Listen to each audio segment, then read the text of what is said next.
évidemment le seul jour où je me dis hey, je vais profiter de ma promenade avec moi pour tourner une vidéo dans la forêt ou dans les vignes, il décide de changer de chemin parce que c'est lui qui décide où on va.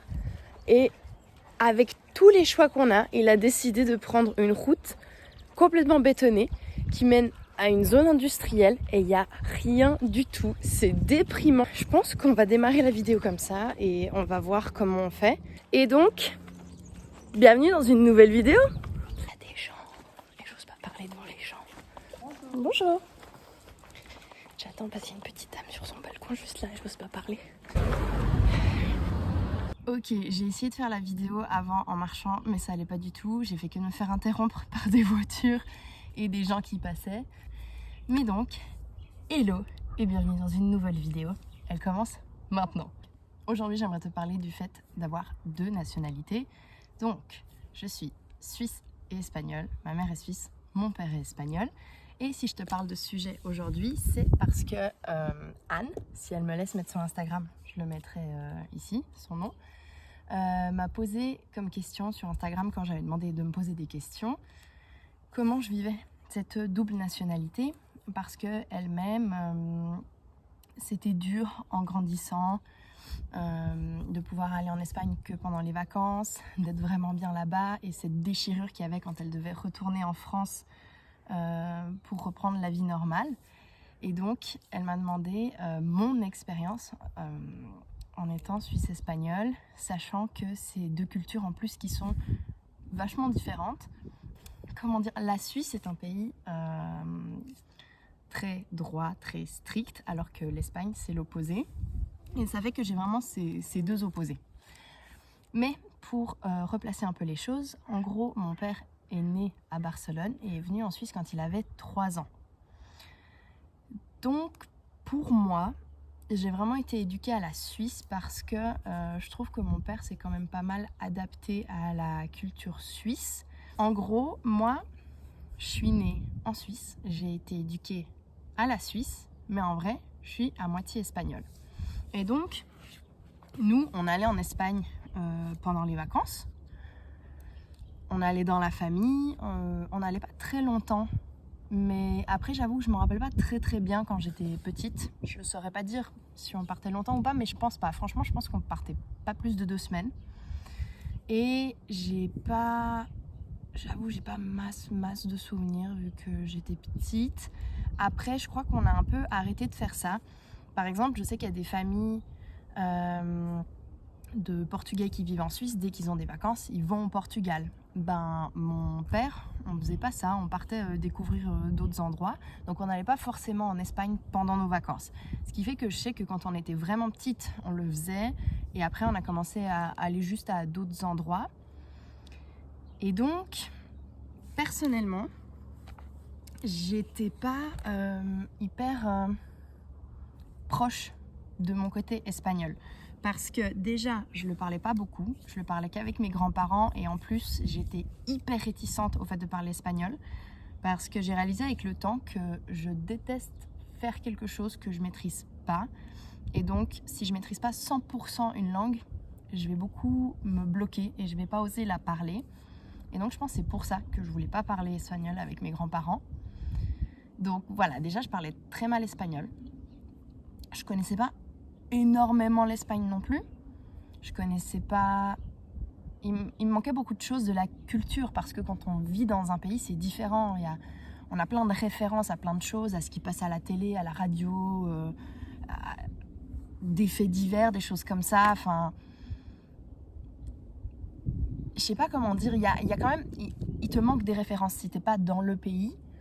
Et ça fait que j'aimais beaucoup revendiquer le fait que j'étais espagnole. Pour moi, c'était important. Et en même temps, il me manquait beaucoup de choses de mon côté espagnol.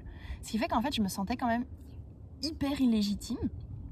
Et j'ai décidé avec le temps de reprendre ce qui m'appartenait et vraiment comment dire Déjà, j'ai décidé de prendre espagnol au gymnase. J'avoue, je sais plus pour les Français ce que c'est le gymnase.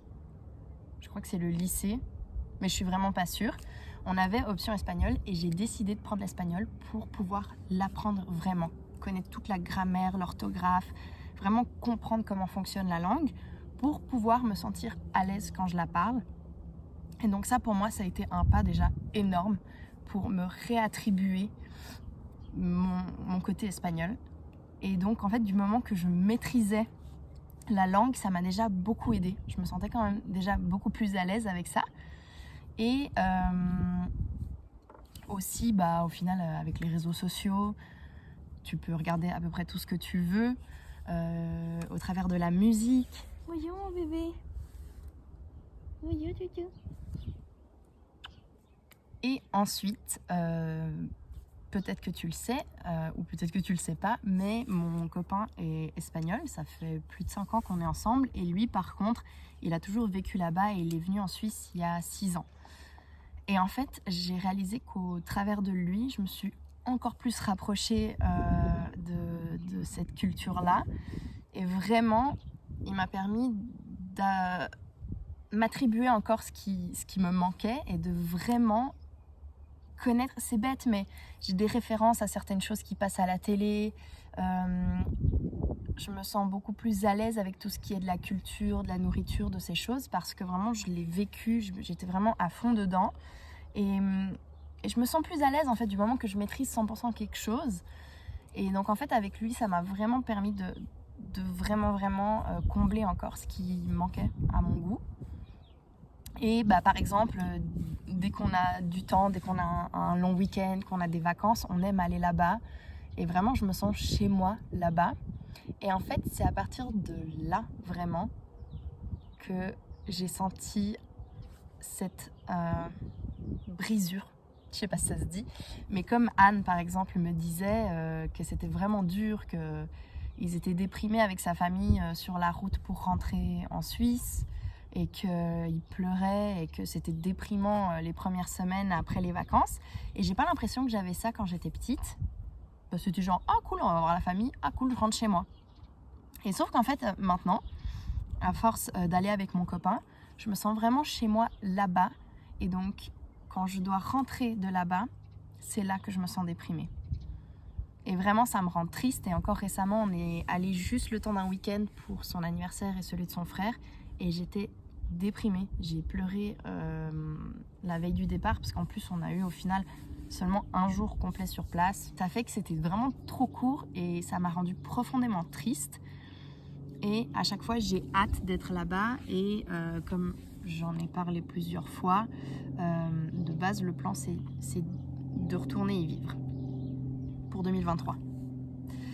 Mais donc c'est à partir de ce moment-là où vraiment je me suis sentie totalement légitime dans cette culture et dans cette nationalité, que vraiment j'y ai vécu, j'y ai été longtemps, que j'ai senti cette brisure entre mon côté suisse et mon côté espagnol. Et aussi en étant plus mature et adulte, j'ai pu observer les différences entre les deux cultures et de me dire « Ah, ça c'est trop cool !» et ça j'aime pas trop, ou genre wow, ça j'aime vraiment pas, mais ça c'est plutôt cool. Et ça fait que, par exemple, comme j'ai dit, la culture suisse est une culture quand même beaucoup plus stricte que la culture espagnole.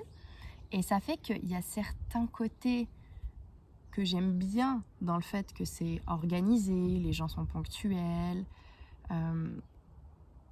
Vu que j'ai grandi ici, j'ai l'habitude de ça. Et donc on va dire qu'en Espagne, les gens sont beaucoup moins ponctuel, c'est beaucoup plus à l'arrache. Mais en fait, il y a aussi un côté que j'aime bien de ça, parce que par exemple, on peut organiser quelque chose, se dire ah ouais, on se fait un repas avec des amis à mon copain, puis finalement en fait, il y a d'autres amis qu'on a croisés en allant faire les commissions, on leur a dit venez aussi. Finalement, on dit à sa mère de venir, on dit à sa tante, et au final, on se retrouve avec plein de gens mélangés et ça pose pas de problème. Et tu peux même être en train de manger, que d'un coup il y a un pote qui passe à l'improviste à la maison et tu lui dis ah viens manger, assieds-toi. Et ce côté-là, je le trouve hyper chaleureux et je l'adore. Et en Suisse, on pourrait pas vraiment faire ça. Enfin, on aime savoir combien il y a de personnes qui vont venir manger pour que tout soit bien organisé. En plus, on fait pas de la nourriture en quantité comme en Espagne, ce qui fait qu'en plus, si tu as 5 personnes qui se ramènent, qui n'étaient pas prévues, tu vas pas pouvoir les nourrir. Ça va pas être possible parce qu'il n'y aura pas assez à manger. Alors qu'en Espagne, vu que de toute façon, quand tu es 5, il y a à manger pour 25, tu peux ramener qui tu veux, il y aura assez à manger pour tout le monde. Et aussi, je trouve qu'en Suisse, on mélange moins les générations comme ça. Là-bas, tu peux être à un repas avec tes amis, tes grands-parents, tes parents, le cousin de je sais pas qui. Enfin, on mélange tout le monde et en vrai, je trouve ça hyper cool. C'est vraiment quelque chose qui m'a perturbée au début quand j'étais là-bas. J'étais un peu en mode « Ah, mais c'était pas prévu Ah oui, mais est-ce qu'il y aura assez Ah, mais on va être avec les amis, c'est bizarre d'avoir les grands-parents. » Et au final, pas du tout. Et en fait, ça me fait bizarre maintenant ici qu'on fasse pas ça. Je trouve beaucoup trop strict la façon dont on organise les choses. Et c'est vraiment quelque chose que j'aime de l'Espagne. Ensuite, dans l'éducation des enfants, je dirais que c'est là où je suis le plus mitigée. Parce qu'en fait, il y a un côté de laisser aller que j'aime beaucoup en Espagne, où j'ai l'impression qu'on permet aux enfants de se découvrir. Ils sont un peu laissés à eux-mêmes dans le sens où ils vont explorer, tant pis s'ils tombent du mur et qu'ils se font mal. Enfin, je sais pas comment dire. En fait, je trouve qu'ils ont un côté beaucoup plus mature et adulte parce que justement, on les laisse faire ce qu'ils veulent. Et en même temps, je trouve qu'il y a quand même un côté qui me dérange dans le sens où je trouve qu'il y a beaucoup de manque de respect des enfants envers les adultes. Il y a beaucoup de caprices et c'est vraiment des enfants rois, à mon goût. Et donc, en fait, je trouve qu'il faudrait un mélange parfait entre l'éducation suisse et l'éducation espagnole au niveau des enfants. Mais bon, après, voilà, ce serait beaucoup demandé.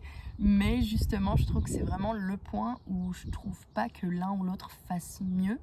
Il faudrait, je trouve, un mix parfait.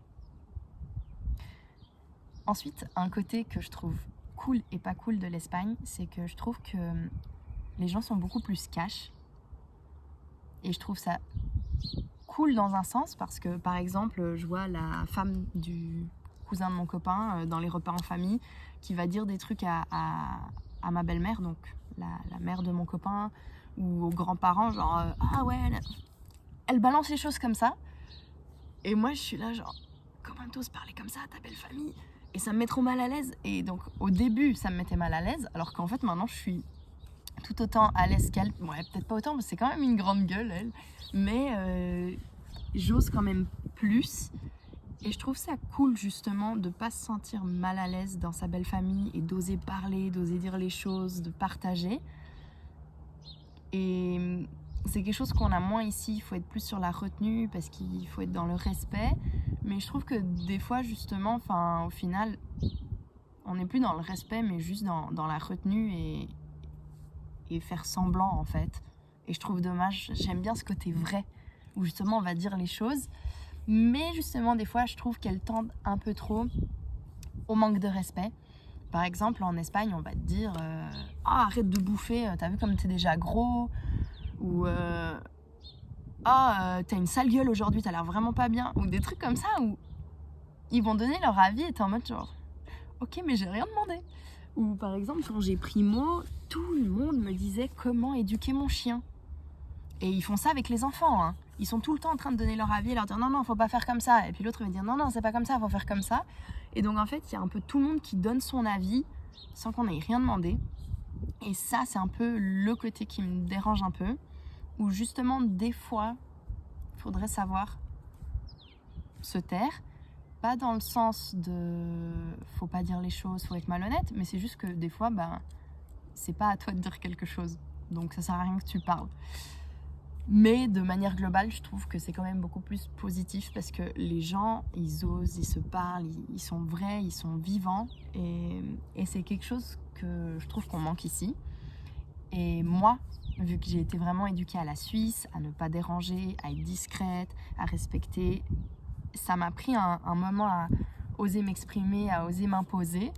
Et je pense que quand même, je suis encore la plus discrète de tous parce que j'ai quand même ce truc en moi que j'ai été éduquée comme ça. Ça fait 24 ans que je suis comme ça. Mais j'arrive un peu à m'adapter à ça. Et je tends à être plus comme ça parce que je trouve que c'est dommage de ne pas oser s'exprimer, de ne pas oser parler.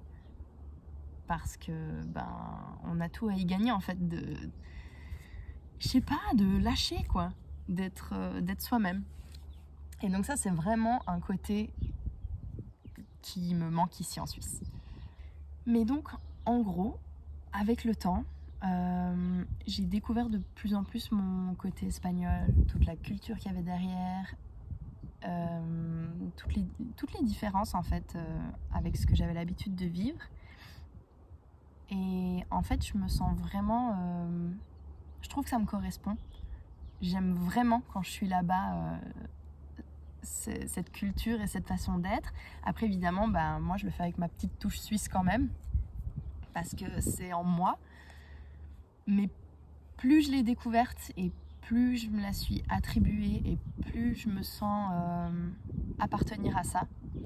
Et je suis vraiment heureuse en fait d'avoir ces deux nationalités, d'avoir ces deux côtés, d'avoir ces deux points de vue et toutes ces différences.